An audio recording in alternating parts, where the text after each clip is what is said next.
everyone, welcome back to the channel. I'm the Rusty Autoholic guy, where you see every single nut and bolt that I work on.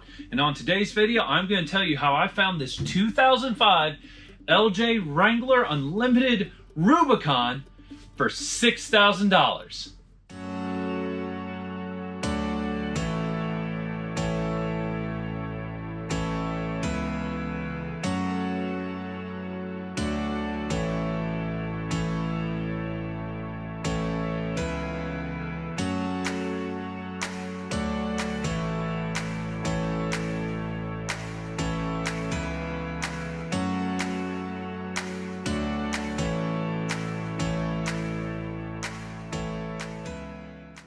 Okay everyone, here's the sequence of events that allowed me to get this 2005 Wrangler Unlimited Rubicon for $6,000. So I had searched Wrangler Unlimited, max price, $10,000, because in that price range you're getting something with a blown engine or the two-wheel drive, but that's going to be what I'm going to buy anyway. But I'm scrolling and I kind of scroll fast, and I see something and I don't quite get it at first, and I went, wait a second, that said Wrangler Unlimited Rubicon, $6,000. Okay, I'm going back up. Before I click on it, my thought is blown motor, rusted out, something. Open the ad, I'll put it over here, and it basically says 2005 Wrangler Unlimited Rubicon, runs, drives, everything works, lockers work, got a pickup truck so I don't drive it. Admittedly, the LJ has always been one of those Jeeps that I never thought I would afford. Yeah. And there's no way I was ever going to buy an LJ Rubicon. It was just out of my price range. Anyway, I needed someone to come look at it with me because, like, it's such a good deal at this point, I'm going to buy it. Like, it could be a rust bucket, and I'm going to buy it. So, I called Jacob. Jacob's like, yeah, Wednesday's my day off. What time? I'm like, you got to be here before 6:30. He's like, okay, well, I'm an old man anyway. I wake up at 4 a.m., so not a problem. I get to sleep in. I'm like, good job, old man. Yeah. So he gets here, so we take off on one of the coldest mornings in Virginia ever. God, it was freezing. Drive up there. We have a hard time finding the house just because the GPS was wrong. Yeah. But it was a beautiful drive. It was. Like, gorgeous. Awesome. So we finally get to it, and the guy's driveway, I swear, was over a quarter mile long. It was. But we finally pull up to the Jeep, and it honestly looked better in person than in pictures. But he goes inside, and he's like, yeah, let me go get the keys. I was like, can we look at it? He's like, yeah, sure. He comes back outside, and me and Jacob are all underneath of it and everything. Because all underneath it. The other thing I forgot to tell you, my wife told Jacob his sole purpose on this trip was to find everything wrong with this Jeep so I would not buy it. Pretty much, yeah. Because I love my wife to death, and I have the best wife in the world, and she has now said I can keep it. But at first, yeah, she was not happy I was going to look at it. Yeah. Best wife in the world. So many Jeeps. Shut up. So many Jeeps already.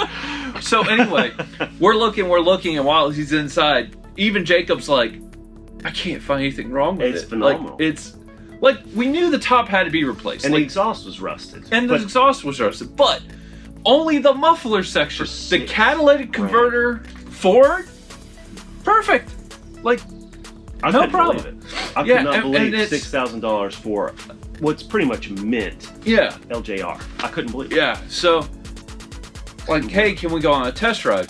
I start backing out and I go down the road, and you have to understand, his road went from like the really rough paved road to gravel really quick.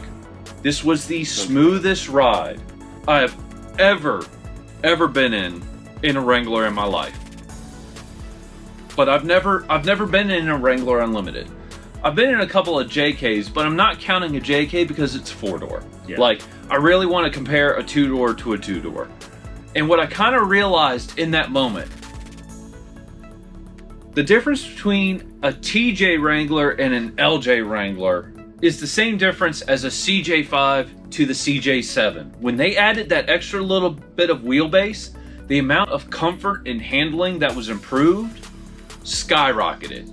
And that was like the boing message. So I mean, I'm flying down this dirt road or a gravel road. I mean, it just handles beautifully, and the tires are shot. And here's the mistake I made.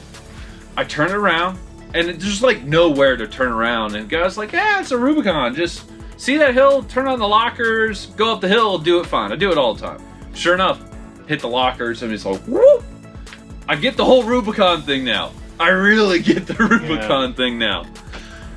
And I turned on, I was like, "Hey, can I try accelerating kind of hard?" Because when you hard accelerate, that's when you're going to hear valve rattle or anything out of place. And he was like, "Oh yeah, I do it all the time." So first, second, third does great. Third gear is right as we're an 1/8 mile from his house.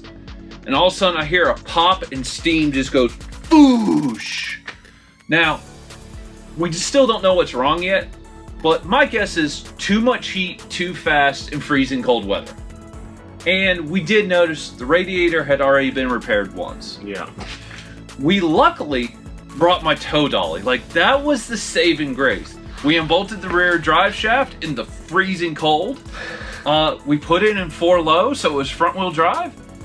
And we drove it up onto the tow dolly. Now, it was about 2 hours, 15 minutes getting there. Coming back home, it was It was like 3 hours. Yeah, it was because I decided to keep the speed at 55. But yeah, so got back, put the drive shaft back on, and yeah, I've been driving it around my property for, you know, whenever I have to move, because you can run it for 90 seconds to 2 minutes, and it doesn't even get warm. But yeah, that's how we got a 2005 LJ Wrangler Unlimited Rubicon for $6,000. Now, a couple of things, and you're going to see this in videos coming up, and then we are going to go back to Project Felicity. We are going to finish the diesel swap. We're going to off-road it. It's just, this is such a great buy. I want to get this street legal. So, we've got new tires coming. I've got an exhaust coming because the muffler is so rusted out that you can literally see in the muffler. Yeah. I have a replacement soft top coming already from Best Top. And somewhere around here, I actually have a replacement radiator. And I think I'm going to go ahead and replace the thermostat and some other stuff. Just, you know, if I'm going to do it, I'm going to do it right. But anyway, leave a comment down below. Give this video a thumbs up if you liked it. If you didn't, you know what to do. And hey, if you haven't subscribed, consider subscribing. And if you have, as always, thank you, and we'll see you in the next video very soon. Goodbye.